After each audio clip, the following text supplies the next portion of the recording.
Did you know that the health bar on the battle boss Bel'Veth skin splasher was actually a complete ripoff of Terraria's boss health bar? This guy posted this on Reddit and even matched both health bars down to the pixel to confirm the theory. Believe it or not, it was originally intended that there would be a rotating pool of allowed champions for ranked instead of having all of the champions available. The idea behind it was to reduce the number of champions that players would need to learn in order to play competitively and to adjust the champions available in case a particular strategy became too strong or popular. Basically, champ get too strong, champ get yeeted. Not the worst strategy. Now, obviously, this idea was never implemented, but I do find it hysterically ironic that they were trying to accommodate people's need to learn new champions when there was only 40 of them, and now there's almost 160. You know, it is an interesting idea though. Imagine an entire week or period where you didn't have to worry about Teemo in your ranked game. As League players, we already have enough to deal with.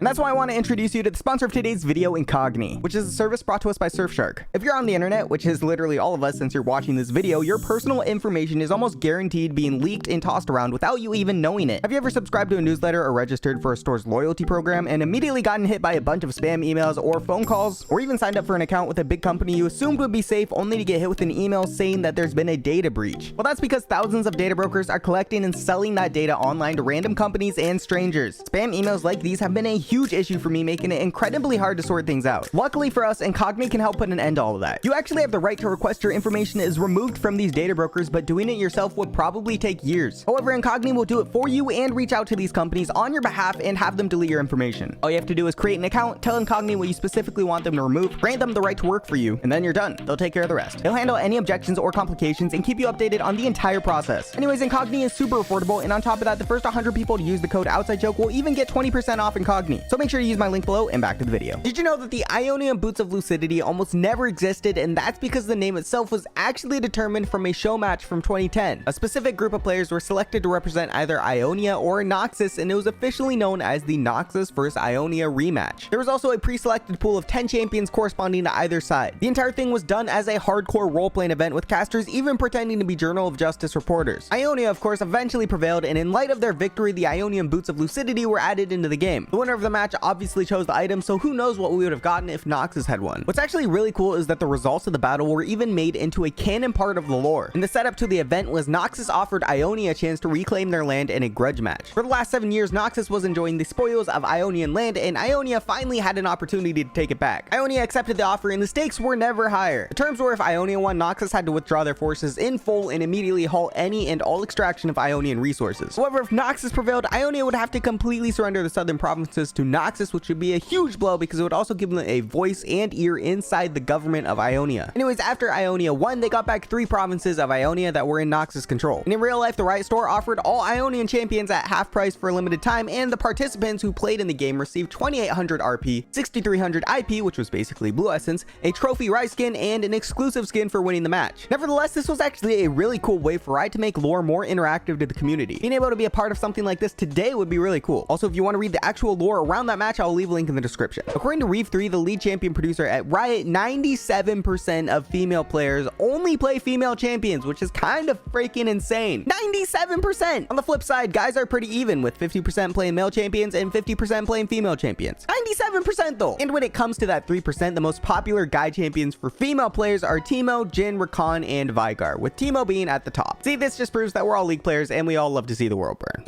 So far in all of pro play, the champion who has gotten picked the most has been Jinx, sitting at over 2,000 picks. Next closest to are Aphelios and then Nautilus. Out of those 2,058 games on Jinx though, she has a 53% win rate, which actually isn't too bad. On that note, there are 4 champions with an 100% win rate, who is Kled, Pantheon, Nunu, and Warwick. Of course, all of them only have 1 to 4 games on them, but you know, 100% win rate is an 100% win rate. We take those. Also, the most banned champion has by far been Zeri, banned 65% of the time, almost 2,000 times. If you got OCD, maybe just consider skipping this one, but did you know that the recall button circle isn't centered properly or just isn't big enough? So instead, there's a small tiny gap below it that's hollow. It's so freaking annoying to look at, and now I can't unsee it. Why would anyone leave this in here? Right, please stop torturing us. And so for the next patch, we literally need a patch. Nice. If you click on the champion in the client and then go to overview, it will tell you each of their strengths and weaknesses. For example, it shows that Ezreal's strengths are... oh.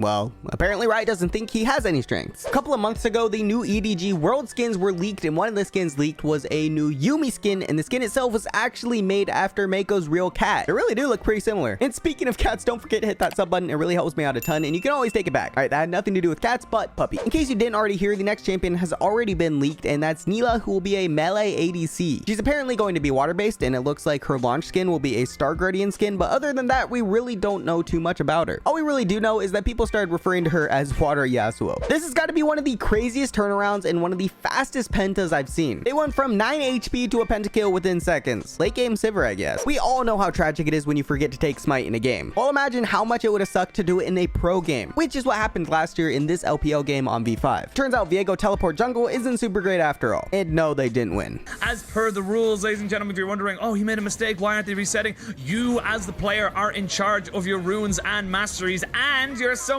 spells. If you don't change it in time, that's on you. A year before that, Wei decided he was going to forget Smite too, but it ended up costing him a bit more than just the game. They deducted an entire month's salary from him. After that, he commented how he'll never complain about losing 16 LP in a game ever again. They did try and remake to no avail, but the main problem was no one else on his team could see his spells either, or they obviously would have told him. Did you know that Pulsefire Ezreal has an AI and her name is actually Pearl? It seems the cake is in another timeline. Speaking of Ezreal, he was released all the way back in March 16th, 2010. Holy frick, that was over 12 years ago. Anyways, what a lot of people don't know is that Ezreal's original launch was terribly received. Like, it was awful. People thought he had an insanely high learning curve and thought he was insanely weak as well. It was so bad, in fact, that Freak decided to make his first guide, otherwise known as the first champion spotlight, to show people how to not suck on him as bad. And ever since then, as you know, we've had a champion spotlight for every new champion released. Some were better than others. If you think running it down in solo queue is bad, try running it down in pro play. What you're seeing right now is the 5th and 6th all-time death record, with Yasuo going 3-17 and Xerath going 1-17 in the PG National Summer Finals in 2019. Unfortunately, Yasuo's 10 death power spike wasn't quite strong enough for this game. In any case, if you're curious, the top record for the most deaths in a pro game is King George with 27. This happened in the NA League of Legends weekend for 2022, and he managed to go 227-9 on Vigar. Yikes. During the very early days of League of Legends, there was actually an autumn-themed map to go with the normal and winter Summoner's Rift maps. In fact, back then, Riot was actually really good at changing the maps with every season. Whenever you use an emote and then change into someone else on your team as Nico, your emote will actually stay behind where it was originally used. You can move around as much as you want, and the emote won't go away once you change. At Riot, there's a thing called the Thunderdome, which is an internal event where Riot splits up into teams and works on whatever projects they want to. Rioters were given about 48 hours to create a project that they were passionate about. This could be anything from new maps, game modes, or just internal tools to make things easier. The majority of things created at the Thunderdome are never released to the public, unfortunately, but some things did make it through, like game modes. Some you may have heard of, like one called ARAM, for example. That's right, ARAM, along with the Howling Abyss map, was actually created at a Thunderdome event, which is crazy because, again, they only had 48 hours to complete this. In fact, some of the games they were able to pull off in that time are insane, like Project Execute, which is a really cool top-down shooter game, or Demacian Vice Squad, which was a brawler beat-em-up game very similar to Final Fight. They make some pretty insane stuff with a crazy small time frame. Have you ever noticed this book sitting here in the shop? Probably not. But nevertheless, this was actually a discontinued item called Will of the Ancients, which was an AP item that did a bunch of healing. However, it was eventually discontinued mainly because people didn't use it enough. This person made a real-life Jinx Zap pistol and actually has some pretty sick effects. I believe it's the same person who made Pow Pow from before. There's a award called Riot Games Fist Bump Award, and it's mostly given to players who have met a Riot employee in real life. It's not a crazy rare award because they do give out tons of them at events, but you can also get them in-game by meeting Rioters in the game. Just be nice to them if you see them pop up, and it's likely they'll give you the skin code after the game. During all of June/Pride Month, you can change your icon to the colored poros at the start of the game, and it will give you a rainbow or color trail. Additionally, the trail's color will change depending on what color poro icon you take. A couple of days ago, this was posted on Reddit by Reeve3, which mentioned that the male to female champion ratio was about 60% to 40% right now. And they also mentioned that their goal was to get it to about 50-50. In other words, it's very likely that the majority of new champions released from here on out will be female. And if what they say is true and they're really trying to balance it out, then we're gonna need roughly 30 female champions to do it. So yeah, get ready for more lady champs. There's an upcoming game called LOL Esports Manager, and it's meant to be a management simulator for esports teams. The game was originally announced in October 2019, but is just now starting to get released. But unfortunately for a lot of us, it's only for the LOP right now. They're doing exclusive testing over there, which means we probably won't see it for another year at least. The goal of the game is to allow players to manage their own League League of Legends team, and apparently it will even include a ranking system. It'll basically be if sports manager games meet League of Legends, but it looks like it's even more after that. The initial gameplay footage also makes it look like you'll be able to make live calls during games, like telling your team to take Baron or engage in team fights. Additionally, it even looks like you'll be able to control when your champion makes a move and casts their abilities. It's kind of like you're almost playing League of Legends without actually playing League of Legends. You'll be able to create your own rosters, upgrade your players, and even pick who gets banned and picked during the champion select phase. It really does look like it has a ton of potential, so I'm really looking forward to the release worldwide. With all that being said, there's also a league manager built by the community that got released on Steam already, which actually doesn't look terrible considering it's fan made, but it does look a bit different. This dude carved Yasuo out of wood, which is pretty freaking impressive, I've got to say. I have no idea how long something like this takes, but I can't imagine it's easy. A while ago, someone made a Vi mod on the Sifu fighting game, and it works really well, almost a little too well. Here's a clip of Bang and some 100 Thieves members trying to figure out how to say the word despicable. You made despicable.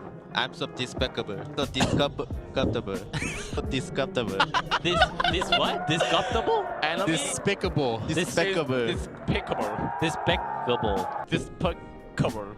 Despicable. Yeah. Oh. Have you ever wondered what a crit on Zac looks like? Well, here you go. It's quite amazing if I do say so myself. And lastly, if you go to the skins shop and type capital O in the search bar, it gives you the perfect eyes and nose for a smiley face. Don't forget to sub if you enjoyed. Thanks for watching, and a huge shout out to my tier 3 patrons, Stefan, Knocktack, James, and thank you so much to my other patrons as well. All right, bye.